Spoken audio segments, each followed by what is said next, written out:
నమస్కారం, welcome to I dream. ధర్మ మార్గం విత్ విజిత కార్యక్రమానికి స్వాగతం. ప్రస్తుతం నాతో పాటు ఉన్నారు డాక్టర్ నిర్మలమ్మ గారు లక్కరాజు, సామాజిక ఆధ్యాత్మికవేత్త. అమ్మని పెద్దగా పరిచయం చేయాల్సిన అవసరమే లేదు. అమ్మ గురించి మీకు అందరికీ తెలుసు. మనం ఆల్రెడీ అమ్మతో ఎన్నో ఎపిసోడ్లో మాట్లాడుకోవడం జరిగింది. ప్రస్తుతం నేను అమ్మతో మాట్లాడబోయే విషయం ఏంటి అంటే, మనకు మహిళా దినోత్సవం రాబోతోంది. నిజంగా ప్రస్తుత రోజుల్లో మహిళకు దక్కాల్సిన విలువ దక్కుతోందా అని అంటే అదొక క్వశ్చన్ మార్క్ లాగానే ఉంది. అసలు ఆ విషయాలన్నీ కూడా ఇప్పుడు అమ్మతో మాట్లాడి క్లియర్గా తెలుసుకునే ప్రయత్నం అయితే చేద్దాం. ఇంకెందుకండి ఆలస్యం, అమ్మతో మాట్లాడేద్దాం. అమ్మ నమస్తే. నమస్తే అమ్మ, మీతో మాట్లాడే ముందు నేను ఫస్ట్ ఆడియన్స్కి ఒక విషయం చెప్పాలనుకుంటున్నా. మీరు నాతో ఆఫ్ స్క్రీన్లో మాట్లాడిన విషయాలను బట్టి నేను ముందు వాళ్ళకు ఒక విషయం చెప్పాలనుకుంటున్నా. అయితే ఎవరైనా అమ్మతో మాట్లాడాలి అనుకుంటే కనుక వాళ్ళ పర్సనల్ సమస్యల గురించి ప్లీజ్ దయచేసి అమ్మకి ఫోన్లు చేసి ఇబ్బంది పెట్టే ప్రయత్నం చేస్తే అమ్మ అసలు ఆన్ స్క్రీన్కి రావటము, షూట్లు ఇవ్వటమే మానేస్తా అని చెప్తున్నారు. అందుకని చెప్పి ఎవరైనా ఏదైనా సమస్యలు ఉంటే వీడియో కింద కామెంట్ రూపంలో కనుక తెలియజేస్తే దానికి సంబంధించిన ఆ సొల్యూషన్ అనేది అమ్మతో మాట్లాడి ఒక వీడియో రూపంలో మీ అందరికీ అందించడం అనేది జరుగుతుంది. అందుకే దయచేసి మీరందరూ కూడా ఏదైనా సమస్య ఉంటే కామెంట్ చేయండి, కానీ అమ్మకు ఫోన్ చేసి ఇబ్బంది చేసే ప్రయత్నం మాత్రం చెయ్యొద్దు ప్లీజ్. ఇది నా తరఫున రిక్వెస్ట్. అవునన్న, నేను ఏంటంటే ఫ్రీ సర్వీస్ చేశాను 45 ఏళ్ళుగా. మెంటల్లీ రిటార్డెడ్ 35 ఇయర్స్ చేశాను. కౌన్సిలింగ్ చేశాను. హైకోర్టులో 10 ఇయర్స్ లోక్ అదాలత్ మెంబర్ని, రంగారెడ్డి కోర్టులో 4 ఇయర్స్, ఇలా 45 ఇయర్స్ సర్వీస్ చేశాను. ఒక 10 ఏళ్ళ నుంచే నేను ప్రశాంతంగా విశ్వంతో మాట్లాడుతూ విశ్వంతో మంచిగా హ్యాపీగా ఎంజాయ్ చేస్తున్నాను. కాబట్టి నా ప్రైవసీ ఈ చివరి క్షణాలు మంచి ఆనందంగా సంతోషంగా ఉండాలని, ఎందుకంటే ఏదైనా నేను పుస్తకం ద్వారా ఇస్తున్నాను. పుస్తకం ప్రచురించి వస్తుంది, అందరూ ఆ పుస్తకాలు చదువుకొని తమకి తాము తమ జీవితాన్ని తీర్చిదిద్దుకోవచ్చు. ఏంటి వాళ్ళ ప్రశ్న ఏంటమ్మాయి? మహిళా దినోత్సవం రాబోతుంది కదా. ఓ సూపర్. అయితే ప్రస్తుత రోజుల్లో అంటే మనకు పురాణాల నుంచి తీసుకుంటే కూడా మహిళలకు ఎంతో ప్రాధాన్యత, ఎంతో విలువ, ఎంతో గౌరవం అవన్నీ కూడా మనం వింటూనే ఉంటాం పెద్దవాళ్ళ మాటల రూపంలో. కానీ ప్రస్తుతం ఆ విలువ లేదేమో అనిపిస్తోంది. అంటే ఒక పని చేసే దగ్గర ఒక ఆడ మనిషి ఉంది అనగానే ఒక చిన్న చూపు. పని చేసే దగ్గర ఎందుకమ్మా, మామూలుగా మన ఇంట్లో మనకే ఎంత సంపాదించినా, ఇంట్లో పని బయటి పని ఎన్ని చేసినా కూడా మన ఇంట్లో వాళ్ళ దగ్గరే మనకు విలువలేని మహిళలు కూడా చాలా మంది ఉన్నారు.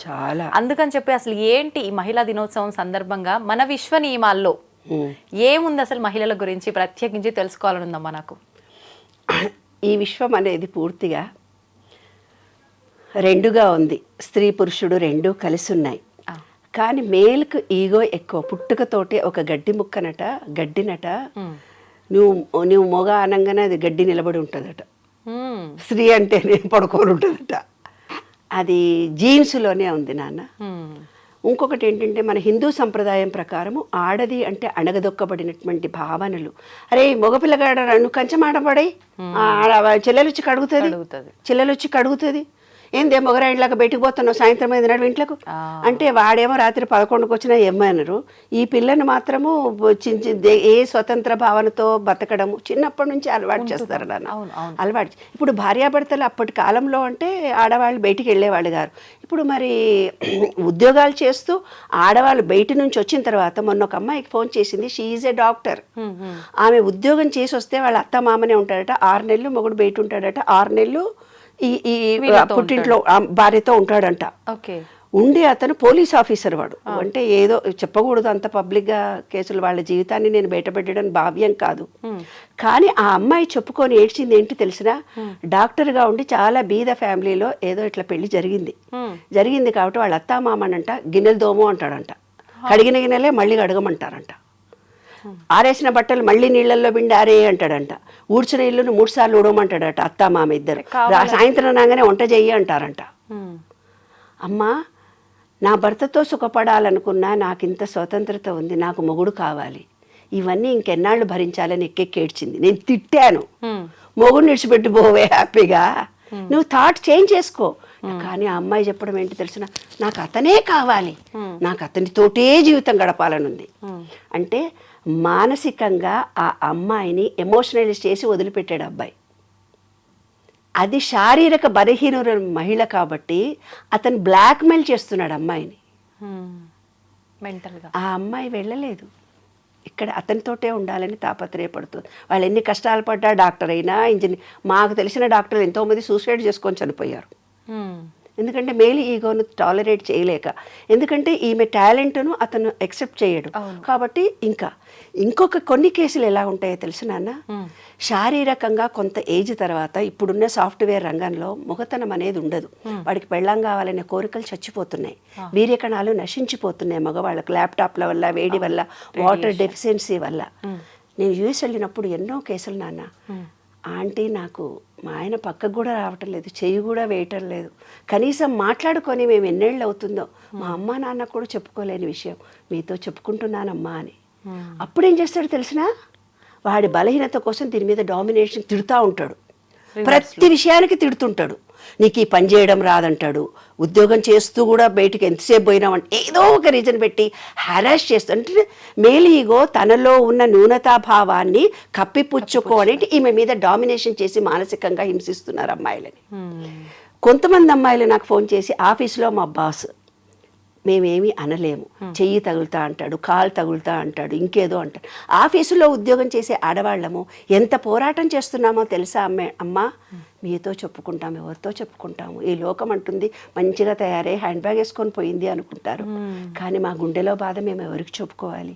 10 రూపాయలు ఖర్చు పెట్టాలంటే మగుడు నీవు ఉద్యోగం చేస్తున్నావని ఇష్టం వచ్చినట్టు ఖర్చు పెట్టుకున్నావులే అంటాడు. అవును అమ్మా, ఎంత అయినా సరే అతనికి ఏం పని చేత కాదు, వంట చేయడం చేత కాదు, ఎందుకు మరి ఇద్దరు ఉద్యోగాలు చేసుకొచ్చుకున్నప్పుడు అయ్యో పాప నా భార్య అలసిపోయిందని ఏ టీవీలో కూడా చూపించరు, ఎందుకే చూపించారు. అదేంటి మొగాడు పని చేస్తున్నాడా, అబ్బాయి నీ ఆయనతో పని, ఉద్యోగం చేసే ఆడవాళ్ళు కూడా ఇలాగే అంటున్నారు నాన్న, నాకు విచిత్రంగా అనిపిస్తుంది. మేల్ అయితే ఏముంది, ఫీమేల్ అయితే ఏముంది, గిన్నెలు దోమితే తప్పేమి, ఇల్లు ఉడిస్తే తప్పేంటిది, తన భార్యకు, తన కుటుంబానికి, తన పిల్లలకే కదా చేసేది. మరి ఈమె కూడా ఉద్యోగం చేస్తోంది కదా, ఇల్లు ఉడ్చుకుంటే తప్పేమొచ్చింది, గిన్నెలు తోమితే తప్పేమొచ్చింది. ఇంట్లో ఏ విషయాన్ని స్వీయ నిర్ణయ శక్తి మగవాళ్ళకి లేనే లేదు, మళ్ళీ ప్రతిదీ స్త్రీనే ఆలోచించాలి. కానీ ఈమె చులకన భావానికి లోన్ కావాలి. మాకు తెలిసిన ఒక ఫ్యామిలీలో నాన్న, అత్తగారు అందరు వస్తారు, కూర్చుంటారు, ఉయ్యాల వాళ్ళందరూ పెక్కాడుకుంటూ కూర్చుంటారు మంచిగా. ఈమె వంట చేసి చేతగాకుండా అన్నీ చేసి ఉతిరికొస్తే, ఏ వంట చేసినావు, ఇందులో పప్పు లేదు, ఉప్పు లేదు, అందరు ఎదుగు కళ్ళ నీళ్ళు పెట్టుకొని ఏడ్చేటట్టుగా, అందరు ఎదురుగా ఏడవదు కదా, మనసులో ఏమనుకుంటుంది, 40-50 ఏళ్ళు కాపురాలు చేసి వియాల ఎదురు కూడా నేను అవమానాల పాలవుతున్నానని. ఆమె హృదయం ఎంత బాధపడి ఉండాలి నాన్న, వాస్తవం. కన్నీళ్లతో చెప్పుకోలేని అంశాలు ఇవన్నీ. మన విశ్వ నియమాలతో నేను రీసెర్చ్ చేసి చూసినప్పుడు నాకు అర్థమైంది ఒకటే, ఒక వ్యక్తి దారిలో పోతూ ఉన్నాడంట, పోతూ ఉంటే ఒక డైమండ్ దొరికింది, ఏదో రాయి లాంటిది ఒకటి దొరికింది. దొరికితే అది ఏమిడదో అని చెప్పేసి చెత్తకాయలు అమ్ముకునేవాడు ఉంటాడు కదా, ఆయన దగ్గరికి పోయి ఏదో ఈ రాయి దొరికింది, ఇదేమన్నా తీసుకుంటా ఉంటే, 10 రూపాయలు ఇస్తా పో అన్నాడంట. 10 రూపాయలైనా అని వద్దు అనుకొని ఏం చేసిండట, కొంచెం ఎక్కువ ఇస్తే బాగుండు కదా, నాకు ఇవాళ అన్నం గిన్నె వండుకునే పైసలు కావాలనుకొని ఒక కోమటి ఆయనకు అమ్మాడంట. ఆ కోమటి ఆయన దాన్ని తీసుకుపోయి ఒక మార్వాడి షాప్ ఆయనకు చూపించిండట. మార్వాడి షాప్ చూపిస్తే 500 కోట్లో ఎంతనో ఇస్తానన్నాడట, 5 కోట్లో ఏమో ఇస్తానన్నాడు. అబ్బో ఇదేదో బాగానే ఉంది, వీడేదో నన్ను మోసం చేస్తున్నాడని బంగారం షాప్ ఆయన దగ్గరికి, డైమండ్ చేసే ఆయన దగ్గర తీసుకెళ్ళాడట. ఆ డైమండ్ చేసే మార్వాడికి అమ్మాడంట వీడు. మార్వాడి వాడి దగ్గర 5 కోట్లు తీసుకొని వీడు అమ్మేసిన తర్వాత వాడేం చేసిందంటే డైమండ్ వాడి దగ్గరికి వెళ్ళాడంట. ఆ రాయిని తీసుకొని డైమండ్ వాడు 500 కోట్లు ఇచ్చాడంట. అంటే మహిళ అనేది కూడా ఒక డైమండ్ లాంటిది నాన్న. ఈ చెత్తబుట్ట లాంటి వాడు సమాజం, అత్తలు, కోడళ్ళు, పక్కన ఉండేవాళ్ళు, ఆఫీసులో ఉండేవాళ్ళు 5 రూపాయల విలువ ఇచ్చే మాట్లాడతారు నాన్న. ఇంకొకడు ఎవరైతే అతను మార్వాడి డైమండ్ని తెలుసుకున్నాడో దానికి ఒక విలువ కట్టినట్టు, అమ్మ అని నమస్తే పెట్టి ఒక స్త్రీ అంటే ఎంతో గొప్ప అని, తను కూడా శారీరకంగా నాలా అలసిపోతుంది, ఆమెను ప్రేమించాలి, గౌరవించాలి, ఆమెకు నేను సహాయం చేయాలి అని ఆలోచన విధానం పెంచుకోవాలి తల్లి. ఒక సినిమాకి తీసుకెళ్ళి, మహిళా దినోత్సవం కాబట్టి నేను ఒక్కటే ఒక మాట అడుగుతాను నాన్న, నేను ఇలా ఫ్రాంక్గా అడుగుతానని కొంతమంది నన్ను మీటింగ్ కూడా పిలవరు, ఎందుకంటే ఫ్రాంక్గా మగవాళ్ళందరి దగ్గరికి వచ్చి నేను మీటింగ్లో ఒకటి, ఏనాడైనా నీ భార్య ఏం కూర ఇష్టమో మీకు తెలుసా అండి అని అడుగుతా. మేము అడగలేదండి, నాకేం కూర కావాలో చేయమంటాను కానీ ఆమెకి ఏమి ఇష్టమో నాకు. పోనీ మీ పుట్టింటికో అత్తగారింటికో నీకు ఇష్టమైన ప్రదేశానికి నేను తీసుకెళ్తానమ్మా అని మీరు ఎన్నడన్నా పురుషులు ఎవరన్నా స్త్రీని అడిగారండి అంటాను. మేము అడగలేదు, మాకు కావాల్సిన చోటుకే నా పెళ్ళాన్ని పిల్లల్ని తీసుకొని పోతాం. ఇదమ్మా మహిళ అంటే. మనం ఎంతో ఎత్తుకు ఎదిగాము, ప్రపంచాన్ని సాధిస్తున్నాము, కానీ మన విలువ గౌరవము తెలుసుకునే మనుషులు ఈ విశ్వంలో ఉంటారు. అప్పుడే ఈ జనరేషన్లో మార్పులు కలుగుతాయి. నీవు ప్రేమ ఇస్తే ప్రేమ వస్తుంది. నేను ఒక స్టోరీలో కూడా ఇంతకు పూర్వమే వీడియోలో చెప్పాను. తండ్రి ఎలా భార్యను చూసుకుంటాడో వాళ్ళ పిల్లలు కూడా అలాంటి భర్తలే వస్తారు. నువ్వు హెరాస్ చేస్తే హెరాస్ చేస్తారు. నీ పెళ్ళానికి డైవర్స్ ఇచ్చేదాకా నీవు ఇబ్బంది కలిగిస్తే నీ బిడ్డలకు కూడా డైవర్స్ వస్తుంది. కాబట్టి ప్రతి పురుషుడికి ఈ విశ్వ నియమాల్లో మనం ఏమిస్తే చర్య ఈజ్ ఈక్వల్ టు మైనస్ ప్రతిచర్య. అప్పటి కాలంలో చెప్పేవాళ్ళు పూర్వజన్మలో ఎప్పుడో వస్తుందని. పూర్వజన్మలో రాదు, ఇంకోటి రాదు, కంపేర్ చేయకండి, ఈ జన్మ ఈ లోపటినే వస్తుంది. నాకు ఇప్పటికీ అర్థం కాలేదు. పోల్చుటెందుకు? చిన్నప్పటి నుంచి చూస్తున్నా. వాళ్ళని చూసి నేర్చుకో, వీళ్ళని చూసి నేర్చుకో, వీళ్ళలా ఉండు, వాళ్ళలా చదువు, వాళ్ళు అంతెత్తుకు ఎదిగారు, మనం ఎక్కడ ఉన్నాము, వాళ్ళ పిల్లలకు పెళ్ళిళ్ళు అయ్యాయి, మన పిల్లలకు పెళ్ళెప్పుడు, వాళ్ళ పిల్లలకు పిల్లలు పుట్టారు, మన పిల్లలకు పురుళ్ళు ఎప్పుడు, మన పిల్లలకు యుఎస్ వెళ్ళారు, మన పిల్లలు ఎప్పుడు యుఎస్ వెళ్తారు, వాళ్ళ అమ్మా నాన్న చూడు, వాళ్ళ నాయనమ్మలని చూడు, వాళ్ళ ఎంత సంపాదించారో చూడు, వీళ్ళు ఇల్లు కట్టుకున్నారో చూడు. జీవితం అంతా ఒకళ్ళతో ఒకళ్ళు పోల్చుకోవటమేనా? ఆ వాడి పెళ్ళాం చూడు ఎంత బాగుంది, నీవేంటి, వాడు ఉద్యోగం చేస్తుంది, నీ ఉద్యోగం చేస్తే, అలా అనొద్దు. అందుకనే నేను ఇవన్నీ చెప్తున్నా. జీవితం అంతా ఒకళ్ళతో ఒకళ్ళు పోల్చుకోవటమేనా? మనం మనలాగే పుట్టాము, మనం మనలాగే పెరుగుతాము, మనలో ఉండే తెలివితేటలే మనకు ఉంటాయి. మా చెల్లెళ్ళు చూసి నేర్చుకో, మా అమ్మని చూసి నేర్చుకో. ప్రతి భార్యను సతాయిస్తూ ఫోన్లు వస్తున్నాయి నాన్న. మనకుండే ప్రజ్ఞ మనలో ఉంటుంది, కానీ పోల్చడం ఎందుకు ఇప్పటికీ అర్థం కాలేదు నాకు. 5 చేతి వేళ్లే సరిగ్గా లేవు, ఒకదానికొకటే పొంతన లేదు, ఒక తల్లి పిల్లలము ఒకేలా కూడా లేము. మరి ఎందుకు పోల్చటం? వాడి పెళ్ళాన్ని చూడ ఎంత పని చేసి వచ్చినా నీలాగా చేసిందా? వాడి బిడ్డలు చూసినావా ఎట్లా చేసిందా ఆమె? అత్తలు కూడా ఇట్లే అంటారు, ఆడపడుచులు కూడా ఇట్లే అంటారు, ఆడోళ్ళే ఇట్లా అంటారు. మరి ఎందుకు పోల్చడం? వారిలాగానే నీవు ఉండు, వారిని చూసి నేర్చుకో. మన బుద్ధులు ఒకరిని చూసి నేర్చుకుంటే వచ్చేవా? నువ్వు మారావా? నువ్వు మొగాడిలాగే ఉన్నావు, మరి ఆమె మారాలని నువ్వు ఎలా కోరుకుంటున్నావు? తప్పు కదా.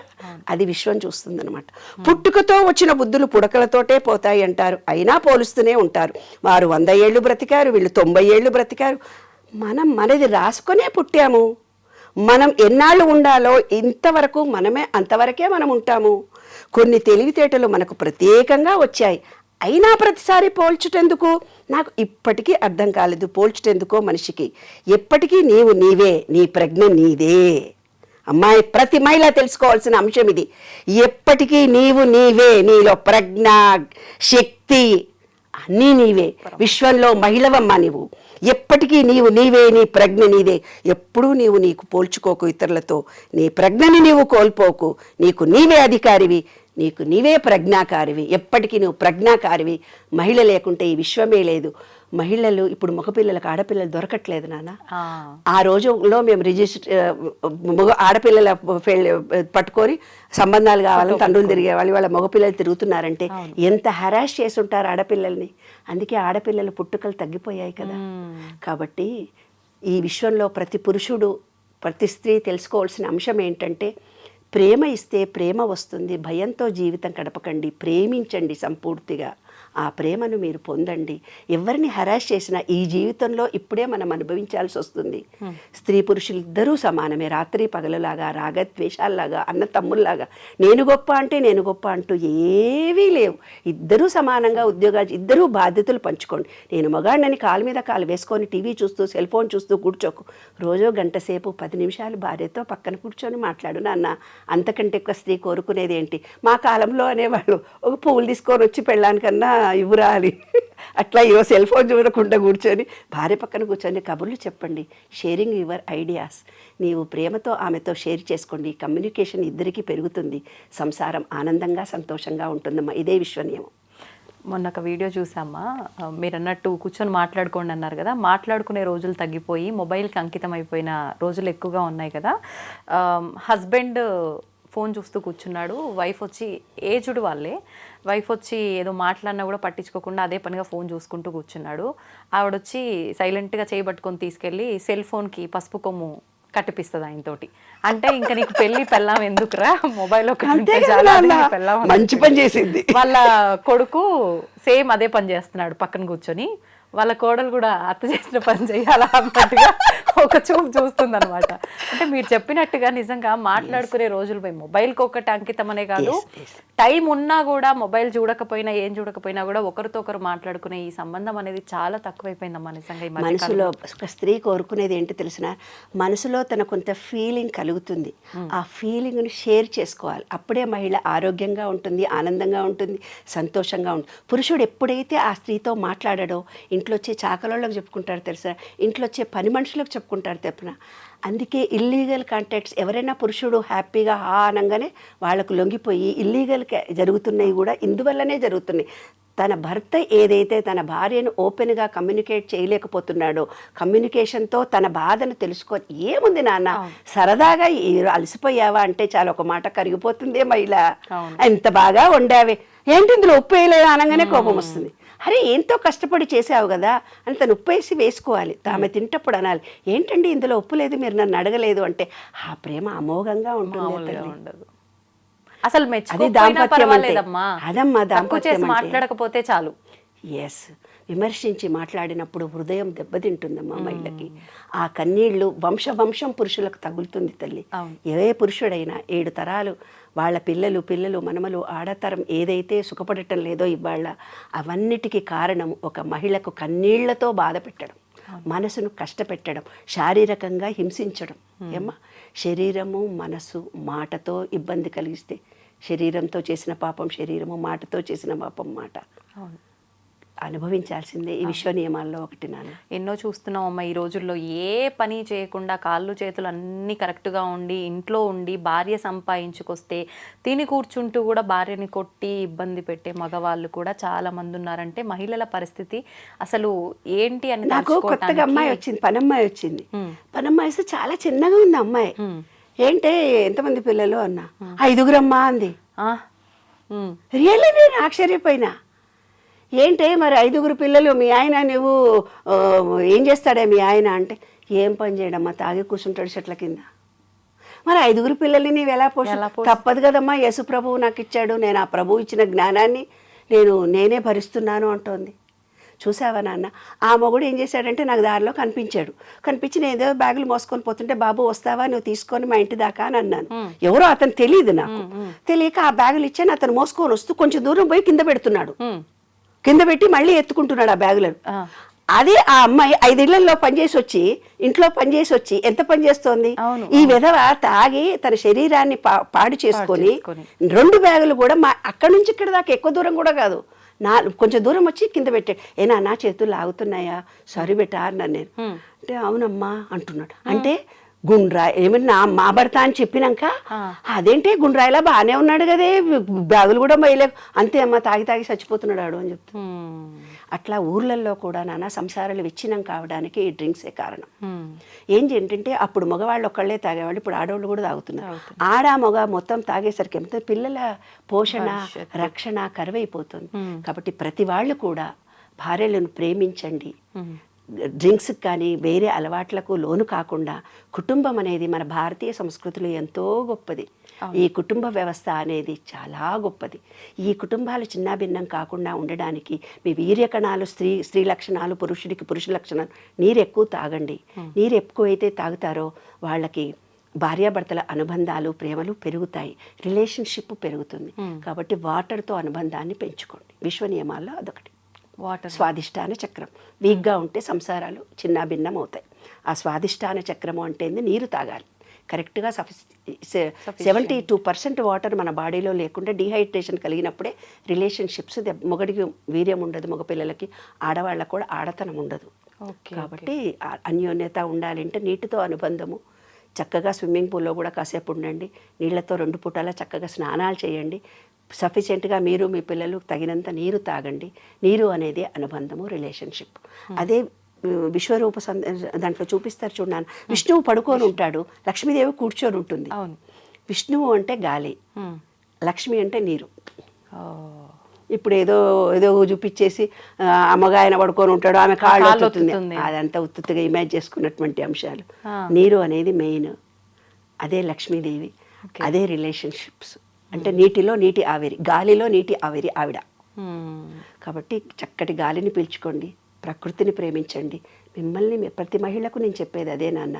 మన శరీరంలో 36,000 కండరాలు నరాలు. మీరు ఒక థాట్ ఫీలింగ్ రిలీజ్ చేయగానే అవి చాలా బాధపడతాయి. వాటన్నిటిని కూడా ప్రేమించాలి. కాబట్టి మన కండరాలను నరాలను ప్రేమించుకోండి. తప్పనిసరిగా బ్లడ్ టెస్టులు చేయించుకోండి. కావినంత సూర్యరశ్మి కిరణాలు తగిలేటట్టుగా ఉండండి. భూమిలో చెప్పులు లేకుండా భూమిలో ఉండండి. ఈ ప్రకృతిని ప్రేమించండి. ప్రేమను పొందుతారు. శాంతిగా ఉండండి. కుటుంబాలు ఆనందంగా సంతోషంగా ఉండాలని మనస్ఫూర్తిగా కోరుతూ మీ శరీరాన్ని మీరు ముందు ప్రేమించుకోండి. మిమ్మల్ని మీరు పురుషుడు కానీ స్త్రీ కానీ తనని తాను ప్రేమించుకోవడం ఎప్పుడైతే తెలుస్తుందో ఎదుటి మనిషికి ప్రేమ అందించడం తెలుస్తుంది. ఎదుటి మనిషికి ప్రేమ ఎప్పుడైతే నీవు అందిస్తావో ఈ విశ్వం మొత్తం నిన్ను ప్రేమిస్తారు నాన్న. అప్రిసియేషన్ చేస్తారు. అదే విశ్వసూత్రం. సూపర్ అమ్మా. ఒక చిన్న మెసేజ్ ఇవ్వాలి అని అంటే మహిళా దినోత్సవం సందర్భంగా ఏమి ఇస్తారమ్మా సమాజానికి? స్త్రీ హృదయం వెన్నలాంటిది, కరిగిపోతుంది ద్రవంలా. స్త్రీ ఉదయం పాషాణంలా ఉంటుంది. కఠినంగా నువ్వు మాట్లాడితే గుప్పిడి మూసిందంతేలేమ్మా. ఆ సముద్రం అక్కడ ఒక మహిళ హృదయము గుండె బద్దలైంది, అక్కడ సునామీ వచ్చింది అని రాశారు. ఈ విశ్వంలో ఒక్క మహిళలు బాధపడుతూ ఉంటే అక్కడ సునామీలు వస్తాయంట. అంత గొప్ప శక్తిమంతురాలమ్మా మహిళ అంటే. అమ్మవారి స్వరూపం మహిళ. స్త్రీలను గౌరవించాలి, ప్రేమించాలి. ఆడపిల్లలే మహాలక్ష్మీ దేవులు. పాజిటివ్ ఎనర్జీ తల్లి. మగవాడంటే నెగటివ్నే, స్త్రీనే పాజిటివ్. కాబట్టి ప్రతి స్త్రీ ఆనందంగా సంతోషంగా ఉండాలి ఎప్పుడు. నిజంగా చాలా మంచి మాట చెప్పారమ్మా. కానీ ప్రస్తుతం ఆడపిల్ల లేనిది, అసలు ఆడ మనిషి లేనిదే అసలు ఈ సృష్టే లేదు. అట్లాంటిది ఆడపిల్ల అని తెలియగానే ఎంతోమంది వద్దు అనుకోవడం ఏంటమ్మా? ఓట్లగిం చేస్తారు మా ఊర్లలో అయితే. అయ్యో, ఒడ్లగిం చేసి చంపేస్తారు. ఆడవిల్ల పుట్టిన ఆడే ఒడ్లగిం చేతురే అని నేను పాటలు రాశాను. ఆడవిల్ల పుట్టిందని కడుపులు దించేసి వస్తారు. ఎందుకంటే ఈ రోజుల్లో టెక్నాలజీ పెరిగిపోయింది కాబట్టి. అందుకే ఎవరికి మగాళ్ళకి ఆడపిల్లలు దొరకట్లేదు. ఒక స్త్రీ సంతానాన్ని మీరు ఎప్పుడైతే హత్య చేస్తారో ఇంకా తర్వాత తరాల వాళ్ళందరికీ ఆడపిల్లలతో హింసించబడతారు. ఆ వంశమంతా స్త్రీ శాపం ఉంటుంది. పసిబిడ్డను 3 నెలల కడుపును తీసేసినా కూడా అది బాధపడుతుంది. అది కూడా హత్యనే. ఏ రకంగా చేసినా హత్యనే. చెట్ల కింద పడేసినానంటారు, ఇంకెక్కడో పడేసినామంటారు, పిల్లల్ని వదిలిపెట్టిపోతున్నారు. ఇవన్నీ ప్రకృతికి విరుద్ధంగా జరుగుతున్న అంశాలు. కాబట్టి మనకు ఏదైతే భగవంతుడు ఇచ్చాడో అది మన కోసమే ఇచ్చాడు. దాన్ని యాక్సెప్ట్ చేయాలి. కొంతమంది ఫోన్ చేసి మాకు చాలా కష్టాలు, నేను ఏడుస్తారు. భర్త చనిపోయాడని ఏడుస్తుంటారు, యాక్సిడెంట్లైనా ఏడుస్తుంటారు, డబ్బు లేదని ఏడుస్తుంటారు. ఎన్నో రకాలైన సమస్యలతో ఉన్నది ఈ ప్రపంచమంతా. అందరూ ఏదైతే నీకు ఇచ్చాడో దాన్ని యాక్సెప్ట్ చేస్తే ఇంకో మంచి జరుగుతుంది నాన్న. దాని నుంచి పారిపోవాలని ప్రయత్నం చేస్తున్నాము, దాని నుంచి తప్పించుకోవాలని చేస్తున్నాము. అది విశ్వ నియమంలో ఒక రూల్. యాక్సెప్ట్ చేయాలి. ఆ బిడ్డ పుట్టిన తర్వాత బతుకుతుందో పోతుందో, అది ఎలా జీవిస్తుందో మనకు తెలియదు. దాని అదృష్టం వల్ల మన ఇంట్లో కాలు పెడితే ఏమన్నా కలిసి కూడా రావచ్చు, మనం చెప్పలేం కదా. విశ్వం ఏదో నీకు నేర్పడానికి వస్తే నువ్వు ఉల్టా చేసావు, ఆ పాపంగా నువ్వు మిగిలిపోయావు. పాపం అంటుకుంటుందమ్మా. నిజంగా వాస్తవం అమ్మ. మీరు చెప్పిన మాటలన్నీ కూడా కళ్ళకు కట్టినట్టుగా. అంటే మనం ఇంటి పక్కన వాళ్ళదో, ఇంట్లో పని చేసే వాళ్ళదో, ఇరుగు పొరుగు ఎవరిదో ఒకరిది చూస్తూ ఉంటాం ఇలాంటి స్టోరీస్ కదా. కళ్ళకు కట్టినట్టుగా కనిపిస్తున్నాయి మీరు మాట్లాడుతుంటే. ప్రతి ఒక్కటి కూడా వాస్తవం కదా అన్నట్టుగా. నిజంగా ఈ మాటల ద్వారా అన్న కనీసం ఒక్కరిలో అన్నా మార్పు వస్తే నిజంగా దానికి మించిన సంతోషకరం ఇంకొకటి ఉండదమ్మా. అదే అనుకుంటున్నా. ప్రతి మహిళ ఆనందంగా సంతోషంగా ఉండాలి. పురుషుడు తప్పు చేయకుండా ఉండగలగాలి. తన భార్యను, తన బిడ్డలని, తన తల్లిని అపురూపంగా ప్రేమించాలి. స్త్రీ సంతానం కలగడం అనేది భాగ్యంగా భావించాలి. ఎందుకంటే పురుషుడికి భార్య చనిపోతే వాడు పిచ్చోడైపోతాడు. అదే స్త్రీకి భర్త చనిపోయినా పిల్లల్ని పోషిస్తుంది. ఎన్ని చూస్తున్నారమ్మా, ఇవి సినిమాలు చూస్తున్నారు, కథలు చూస్తున్నారు. పురుషుడు అనేవాడు అసమర్థుడే, ఎప్పటికీ అసమర్థుడే. కానీ అతని తోడు లేకుంటే స్త్రీ అసమర్థురాలు. విషయం అది అమ్మా. కాబట్టి తప్పనిసరిగా ప్రతి స్త్రీకి ఒక పురుషుడి తోడు ఉండాలి, పురుషుడికి ఒక స్త్రీ తోడు ఉండాలి. శివుడు పార్వతులే అర్ధనారీశ్వర తత్వం అందుకే చూపించారు. అరే బాబు, ఒక స్త్రీ రా, ఇది పురుషుడు రా, నీలోని కూడా ఇద్దరున్నారా అని. సంతోషం అమ్మా. చాలా మంచి విషయాలు తెలియజేశారు. ధన్యవాదాలు. థ్యాంక్ యూ వెరీ మచ్ నాన్న. ఈ వీడియో చూసే ప్రతి ఒక్కళ్ళు కూడా మిమ్మల్ని మీరు ప్రేమించుకోండి. విశ్వంలో ప్రతి ఒక్కళ్ళని ప్రేమించండి. ఆడవాళ్ళని చులకనగా చూడకండి. ఆ వజ్రంలాగా ఉండే వాళ్ళని వజ్రము విలువ కలిగి ఇచ్చినట్టయితే కనుక మీరు గొప్పవాళ్ళు అవుతారు. ఎందుకంటే ఆ వజ్రం విలువ తెలుసుకున్న మనిషి ఆమెతో అలా ప్రవర్తించి మాట్లాడతాడు. అదమ్మా జీవిత సత్యం. సూపర్ అమ్మా.